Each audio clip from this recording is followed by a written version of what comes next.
오늘 하나님의 복에 대한 오해라는 제목으로 하나님의 말씀을 선포하겠습니다. 우리는 지난주 하나님의 시험에 대한 오해라는 제목으로 하나님의 말씀을 나누었습니다.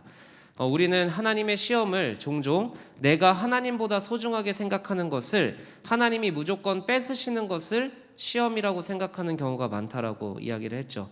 그러나 하나님이 내가 소중하게 생각하는 것을 빼앗으시는 이유는 셈이 나거나 감정적으로 그것을 뺏으시는 게 아니라고 하였습니다. 오히려 하나님이 뺏으시는 이유는, 잠시 가져가시는 이유는 그게 너를 지켜주는 게 아니야 라는 걸 알려주시기 위한 것이라고 말했습니다.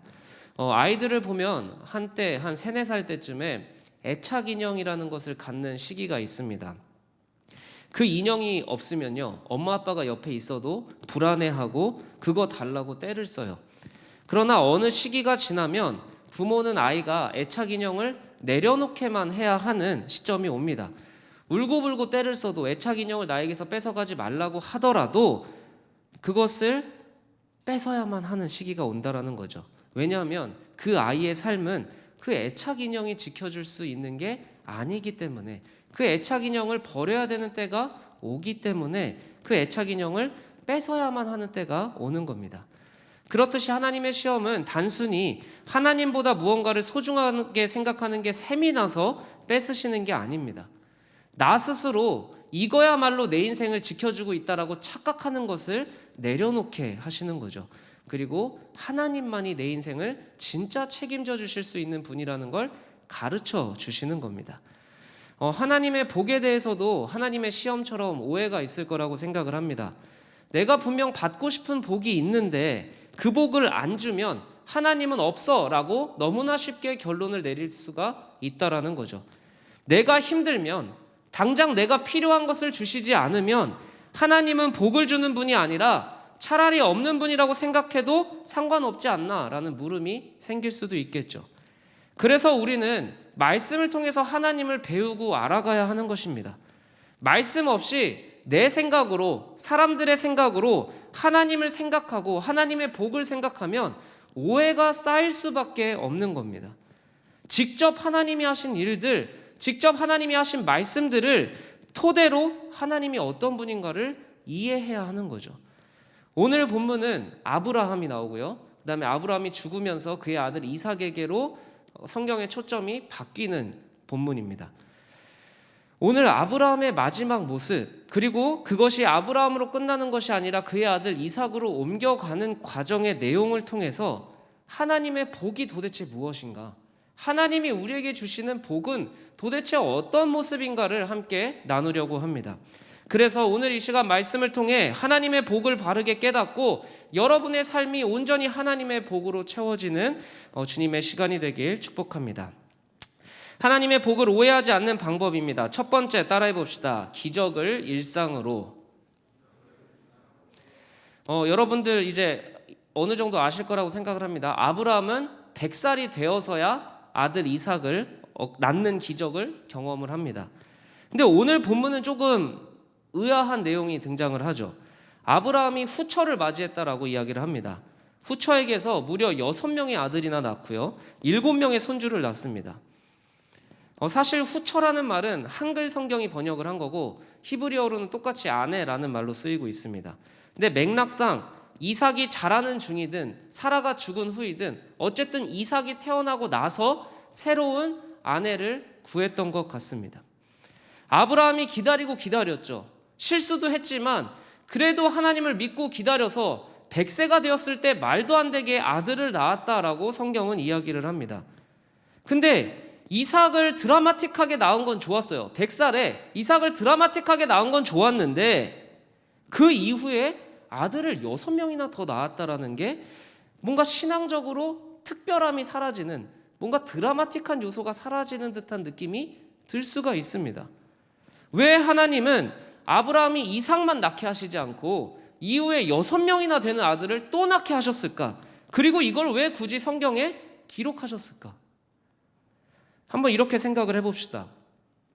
우리가 믿는 하나님이라면요, 아브라함에게 딱 이삭을 하나만 낳을 수 있을 정도의 기력을 회복시키실 수 있을까요? 아니면 그런 이벤트성이라기보다는 아예 생식 능력을 발휘할 수 있는 몸으로 회복시키셨을까요? 제가 생각했을 때는 하나님이 이삭만 가질 수 있는 이벤트성으로 힘을 잠깐만 주셨다기보다는 아예 아브라함을 회복시키시지 않았을까 묵상하게 됩니다. 왜 그렇게 묵상을 하냐면 창세기 17장 5절 6절을 보면 하나님이 아브라함을 아브라함으로 이름을 바꾸시면서 뭐라고 이야기하시냐면 여러 민족의 아버지가 되게 해주겠다라고 새로운 약속을 하십니다. 아브라함은 믿음의 조상입니다. 하나님을 온전히 그리고 끝까지 믿기 위해 애를 썼던 사람이에요. 근데 그는요, 이삭을 낳았다고 해서 나 할 일 다 했어 라고 생각하지 않았습니다. 더 이상 애쓸 필요도, 더 이상 노력할 필요도 없다고 자신의 삶을 방치하지 않았습니다. 왜죠? 하나님이 너는 이스라엘의 아버지가 될 거야 라고 하지 않으셨어요. 너는 유대인의 아버지가 될 거야 라고 하지 않으셨어요. 여러 민족의 아버지가 되겠다고 약속을 하신 거예요. 아브라함 입장에서는 이삭 하나로 내가 할 일을 다 했다라고 이야기할 수 없는 겁니다. 하나님의 약속 작은 것 하나라도 이루기 위해서 평생을 애쓴 사람인 겁니다. 여러분, 하나님의 복은요, 가장 오해될 때가 언제냐면 처음의 감격에 점점 무뎌질 때입니다. 우리가 만약 큰 병이 걸렸어요. 하나님이 큰 병을 낫게 하시면 엄청 기쁠 겁니다. 하나님이 나에게 복을 주셨다라고 생각을 할 수 있어요.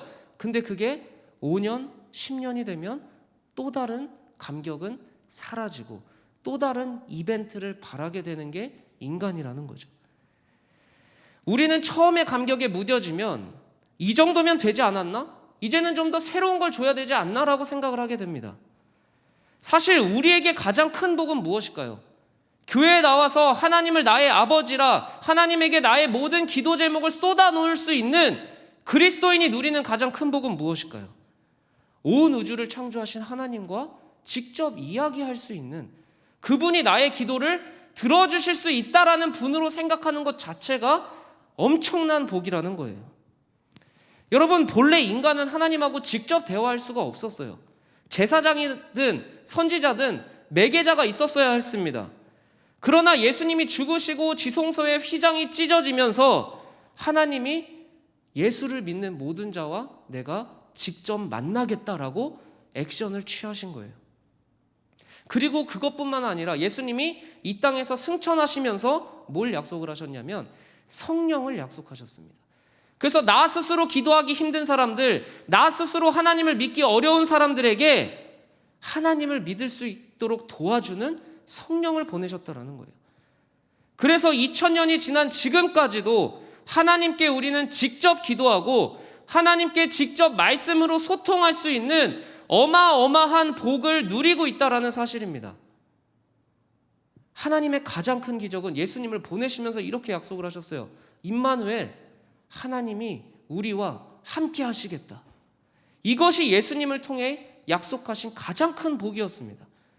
예수님은 그저 죽고 부활하는 한 번의 이벤트를 위해서 이 땅에 오신 게 아니라 예수님이 다시 오실 때까지 예수님을 믿는 모든 자녀들과 하나님과 직접 연락하고 기도하고 소통하고 교류할 수 있는 복을 주시기 위해 이 땅에 오셨다라는 겁니다. 그런데 오히려 그 엄청난 기적을 인류에게 선물로 주셨는데, 엄청난 복을 인류에게 선물로 주셨는데 인류는 그 일상을 너무 별거 아닌 것처럼 생각하고 또 다른 특별한 무언가를 달라고 기다리는 어리석은 역사를 반복한다라는 겁니다. 예수님 덕분에 이젠 제사장이 없어도, 제사를 드리지 않아도, 예루살렘까지 가지 않아도 세계 곳곳에서 하나님의 이름을 부르면서 기도할 수 있게 되었는데, 하나님을 찾고 기도하는 모든 사람들을 만나주시게 되었는데, 그 그리스도인들이 누릴 수 있는 그게 최고의 복임에도 불구하고 우리는 또 다른 이벤트를 구할 수 있다는 거죠. 이렇게 한번 비유를 해보겠습니다. 경제적으로 너무 어려운 사람이 있어요. 너무 어려운 사람이 나한테 진짜 1억만 딱 있으면 좋겠다, 소원이 없겠다라고 생각을 합니다. 근데 그때 누군가 한 거부를 소개를 해줍니다. 근데 이 거부가 처지가 어려운 이 1억이 필요한 사람을 딱 보니까 측은한 마음이 들어서 그를 도와주려고 해요. 거부는 그 불쌍한 사람에게 필요할 때는 언제든지 연락하라고 자신의 명함을 주고 떠났다라고 생각을 해봅시다. 이거는 엄청난 기회이자 기적이겠죠. 그 사람에게는 사업을 일으키고 번영시킬 수 있는 수많은 노하우와 자본이 있을 겁니다. 그런데 만약 그 명함을 받은 사람이 뭐야, 내가 필요한 건 당장에 1억인데 이런 종이나 주고 이걸 어디다 써 하고 버린다면 얼마나 어리석은 행동이겠습니까? 그 거부는 그에게 1억이 아니라 삶을 변화시킬 수 있는 기회와 지혜를 줄 수 있는 존재입니다. 그저 당장에 1억을 주지 않았다고 해서 거부와의 연락을 끊어버리는 것은 너무나 어리석은 것이고 나에게 굴러온 복을 차버리는 우매한 짓인 거죠.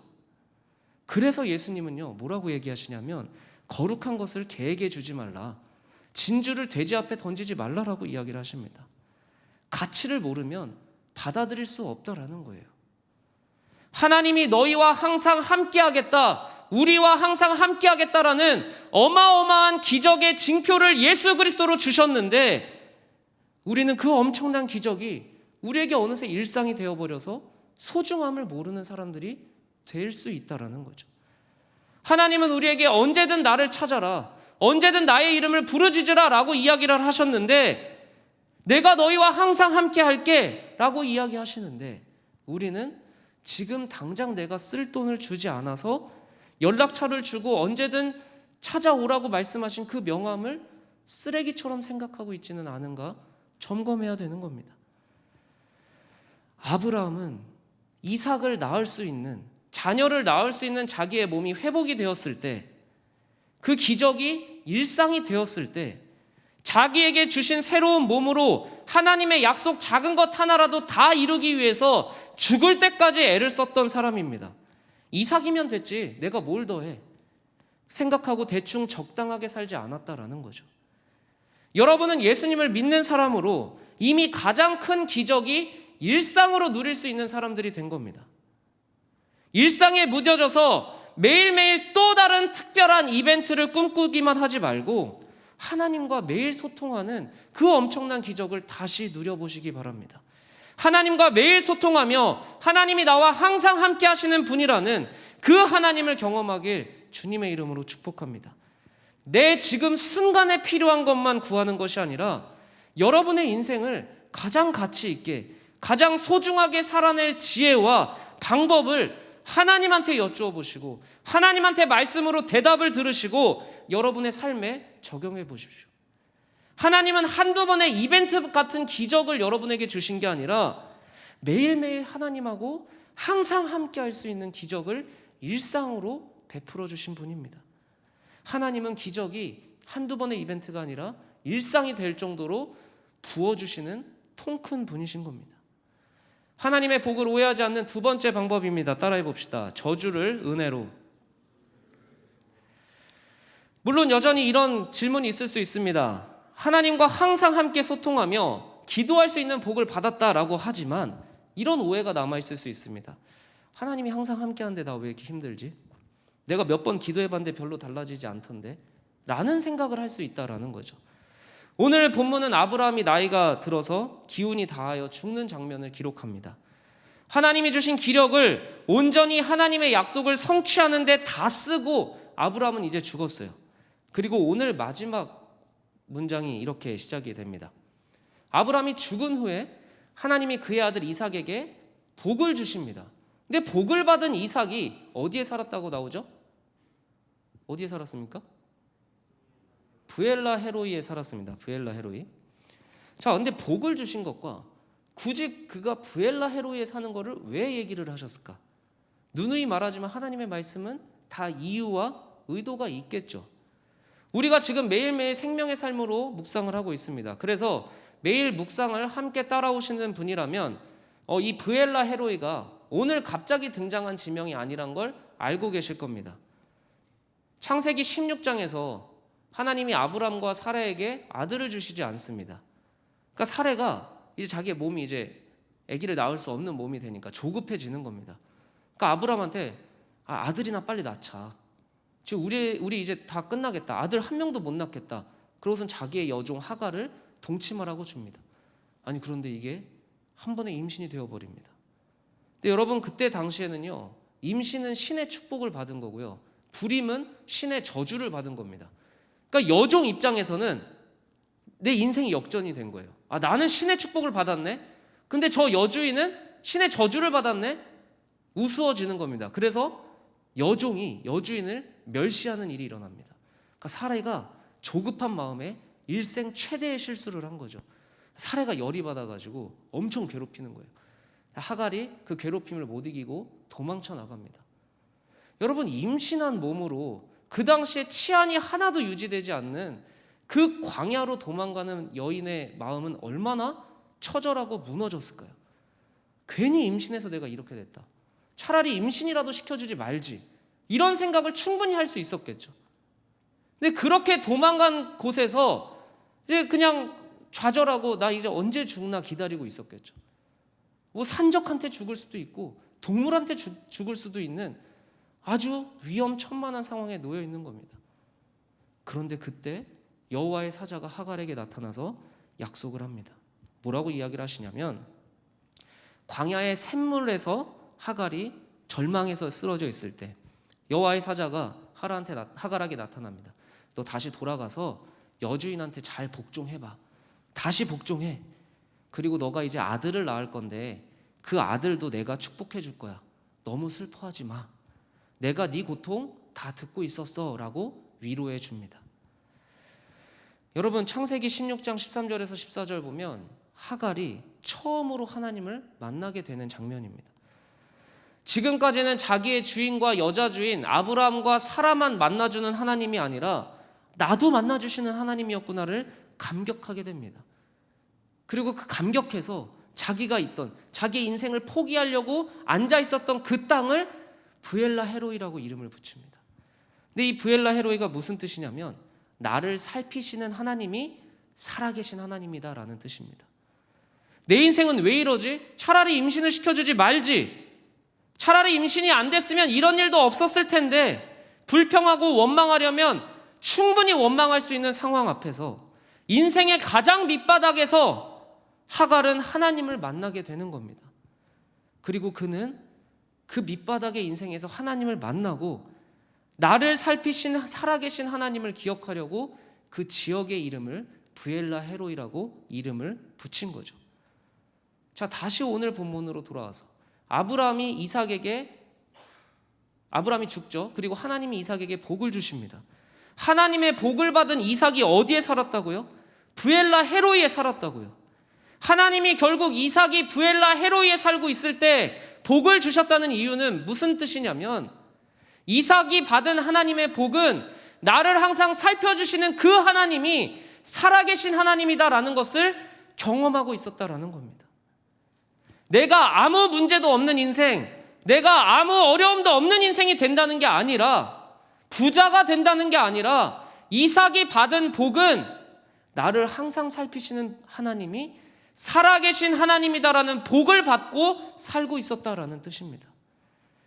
여러분, 하나님을 믿는 사람들, 교회의 가장 중요한 상징은 무엇입니까? 바로 뒤에 보이는 십자가입니다. 교회에는 모든 곳에 십자가가 있습니다. 근데 여러분, 십자가는요, 원래 저주의 상징이에요. 저주의 상징. 그래서 구약을 보시면 나무에 달린 자는 하나님한테 저주를 받은 자다. 그러니까 따르게 죽는 것보다 나무에 달려 죽는 게 최악인 거예요. 가장 저주스러운 게 나무에 달려 죽는 거예요. 그런데 바울은요, 갈라디아에서 이렇게 말합니다. 그리스도가 저주를 받은 바 되었다는 건 뭐죠? 나무에 달려서 죽었다라는 거예요. 나무에 달려서 죽으셔서 우리를 용서해 주셨다, 우리를 속량해 주셨다라고 이야기를 하는 겁니다. 예수님이 나무에 달린 자리, 가장 저주스러운 자리에서 죽으심으로 모든 저주를 대신 받으셨다라는 거예요. 여러분, 예수님은 가장 저주스러운 십자가에서 죽으셨습니다. 그런데 예수님이 십자가에 죽으시고 난 뒤 십자가의 의미는 완전히 변하게 된 겁니다. 저주가 아니라 구원의 징표, 생명의 상징으로 변하게 됩니다. 그래서 실제로 믿지 않는 사람들이 만든 미디어에서도 십자가를 내밀면 악령을 쫓아내기 위해서 십자가를 내미는 장면들이 밈처럼 등장을 하는 거죠. 원래는 십자가를 내미는 것 자체가 저주받으라는 뜻이었겠죠. 근데 예수님 때문에 그 십자가가 구원의 상징으로 완전히 변화되게 된 겁니다. 여러분, 예수님 한 분 때문에 저주가 생명으로, 저주의 자리가 구원의 자리로 바뀌어 버린 겁니다. 하나님을 믿지 않는 사람들은 그 십자가를 마치 부적처럼 생각하겠지만, 우리에게는 십자가는, 우리가 깨닫는 것은 무엇이냐? 나를 살피시고 나를 계속해서 지켜봐 주시는 그 예수님이 살아계시는구나로 우리는 생각할 수 있다는 거죠. 여러분, 나를 살피시는 하나님이 살아계시다라는 고백이 우리의 가장 큰 복인 겁니다. 그 하나님을 나에게 소개해 주려고, 그 하나님을 나에게 만나게 해주려고 예수님은 가장 저주스러운 십자가의 자리에서 죽을 수밖에 없었다라는 겁니다. 십자가를 통해서 우리는 뭘 보게 되느냐? 나를 여전히 살피시고 계시는 그 예수님이 살아계시는구나. 그거를 우리는 믿음의 눈으로 고백하게 되는 거죠. 십자가에서 죽고 끝난 예수님이 아니라 그 자리에서 죽고 부활하셔서 영원히 나를 살펴주고 계시는 분을 내가 믿고 있구나. 내가 다른 걸 두려워할 필요가 없구나. 십자가에서 그 자리에서 끝난 게 아니었구나. 나를 살려주셨구나. 그 예수님을 믿게 되는 게 십자가의 의미라는 겁니다. 여러분, 제가 이 자리에서 하나님을 전하는 이유, 여러분에게 예수님을 가르쳐주고 설교를 하는 이유는 단 하나입니다.